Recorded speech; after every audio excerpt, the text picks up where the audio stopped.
We turn now to our political panel. Susan Page is the Washington bureau chief of USA Today. Michael Gerson is a columnist at the Washington Post. Nancy Cordes is a CBS News chief congressional correspondent.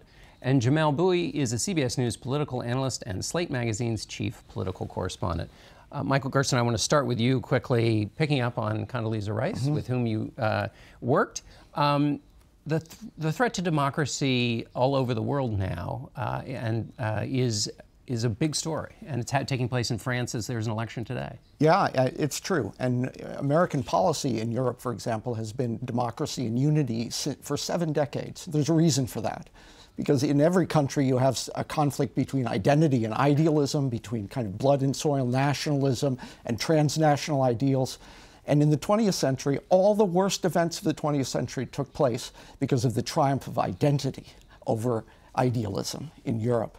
So I think there's a very direct interest that everybody has in the outcome of these kind of debates. What are you watching, Jamelle, in the outcome of the French election that Americans might care about? I'm watching to see how well the National Front and Le Pen do in today's elections. I think the conventional wisdom right now is that the National Front will end up falling short of winning the election. But getting to the second round, its share of the vote, those are actually very significant events for French political history, and it'll be a sign, perhaps, of currents in French politics and in European politics, whether Le Pen does, as the polls suggest, or better. Power of that nationalism Michael was talking about. Susan Page, back here in America, health care. The winners and the losers from the House success. So big winners, I think, Paul Ryan and Donald Trump. Big losers, Paul Ryan and Donald Trump. What would we be saying this morning if they had failed to get this through the House? It would be devastating politically. But when you get to the substance, they now own the American healthcare system. And you heard the budget director and other administration officials and the president making promises they will not be able to keep, that everyone will be covered, that premiums will go down, that deductibles will go down, that people with pre-existing conditions will not lose any of their protections. That combination of things cannot happen.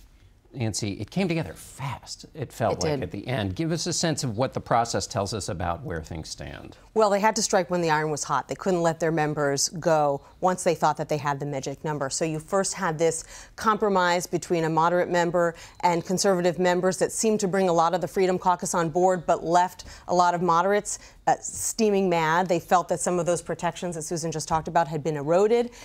Along comes Fred Upton with yet another amendment that puts a little more money into pre-existing conditions, and that gave some political cover to these moderates who felt that the bill was never going to be perfect in the House, but they just needed to get it out of the House, get it to the Senate, to fulfill a big promise that they've been making for the past 7 years, which was that they were going to repeal Obamacare. Michael, what did you make of that ceremony in the Rose Garden? You know from White House ceremonies. What did you make of it? Well, I think it's a victory dance on the 50-yard line, and I think when you do that, it's not a sign of strength. It's actually a kind of pathetic desire for praise.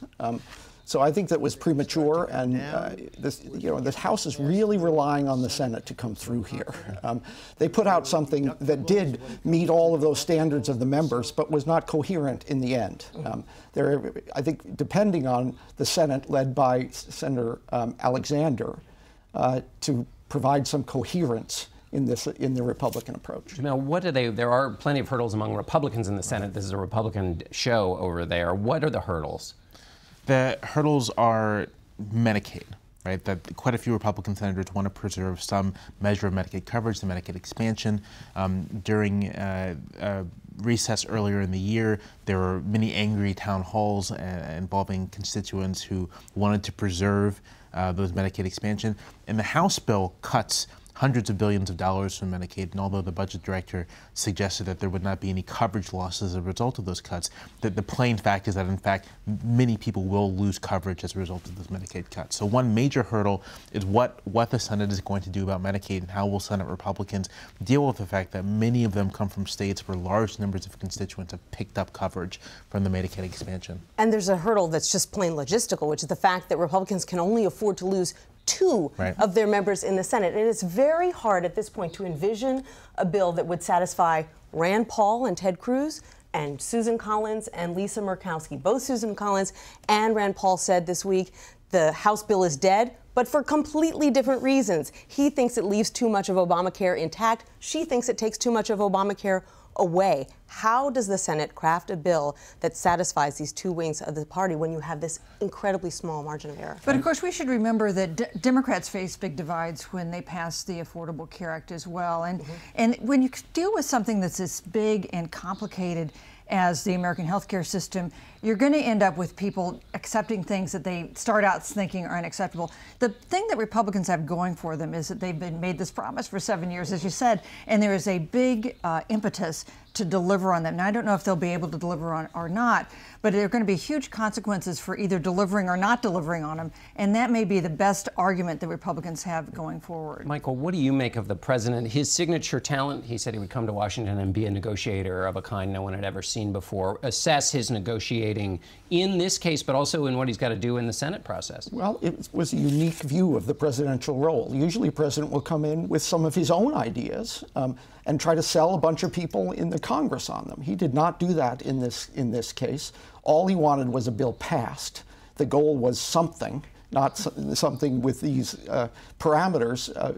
And so I think that is very different than presidents have done in the past. Jamelle, Democrats are running ads now, but attacking Republicans. They raised a lot of money. Sort through the politics. Are they right or are they a little premature here? I don't think they're too premature. If the American Health Care Act passes in its current form, if it becomes law in its current form, which likely isn't going to happen, let's say, well, what the House voted for. All of a sudden, millions of Americans will once again be open to a scenario where their insurers charge sort of impossibly higher rates for pre-existing conditions. And so while it might be technically true that the bill doesn't deny anyone coverage on the basis of pre-existing conditions, it is certainly true that people will certainly no longer be able to afford their coverage. And that is a very potent attack line. I want to quickly go to something Susan said. It's totally true that during the Affordable Care Act fight, there are these big divisions among Democrats about how much they were going to spend for coverage, so on and so forth. But there was one unifying principle, and basically everyone in the Democratic Party agreed that the government had some fundamental responsibility to the public for health insurance. And that agreement doesn't exist among Republicans, and I think that's the sticking point. And it's a tough thing to get around. That if this is passed in its current form, there'll be these political problems for Republicans. The Republicans who voted for this in the House can have ads run against them on the basis of this vote, even if this plan goes nowhere. Right. And we know that there are, 23 seats held by Republicans in districts that Hillary Clinton carried.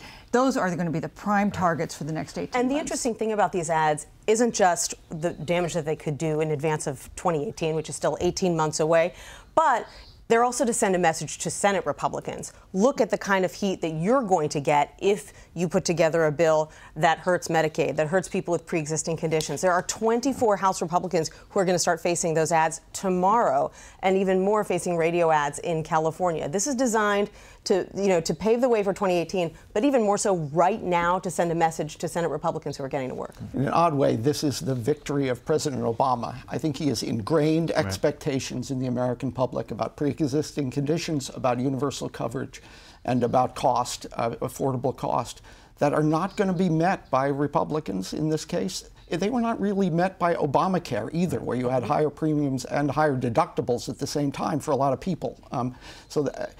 These expectations are now ingrained, and you wonder what's the road that doesn't keep us from going to single payer eventually, because given those assumptions. And that's really interesting, because for a lot of liberal Democrats and for a lot of Democrats on the left, Obamacare was a very flawed compromise. It was sort of this middling path that they took because that's what they thought they had to do to get something approaching universal coverage. And it's clear that the Republican Party will never accept any kind of compromise on this. And so I think for the Democratic left, there's a new argument, right, that next time we have power, why not go for Medicare for all? What are the practical reasons not to do it? What are the political reasons not to do it? And looking at how House Republicans got this bill through, why do we have to go through all the rigmarole that we did last time if the Republicans didn't? And so I think the GOP has opened itself up to perhaps a backlash that it might not be anticipating policy-wise. Nancy, the Freedom Caucus, the conservatives in the House, fought and got what they wanted for this House bill. The Senate bill is going to come back to them, maybe. Right. Why are they going to agree to a bill that's gotten more moderate when it went over to the Senate? There's, no guarantee that they will. I think that the Senate is going to have to make a calculation at some point who are we trying to win over with this bill in the House? Is it going to be the Freedom Caucus, or is it going to be the GOP moderates? You know, they can afford to lose members of one group, but probably not both. And so, you know, that's going to be part of the political process here. Not only how do we win over Susan Collins and Lisa Murkowski or Rand Paul and Ted Cruz, and probably at some point they're going to have to go in a direction that's going to make one of those two wings unhappy, and it's going to play out the same way in the House. All right, we're going to have to go in a direction towards the commercial. So thanks to all of you, and we'll be back in a moment.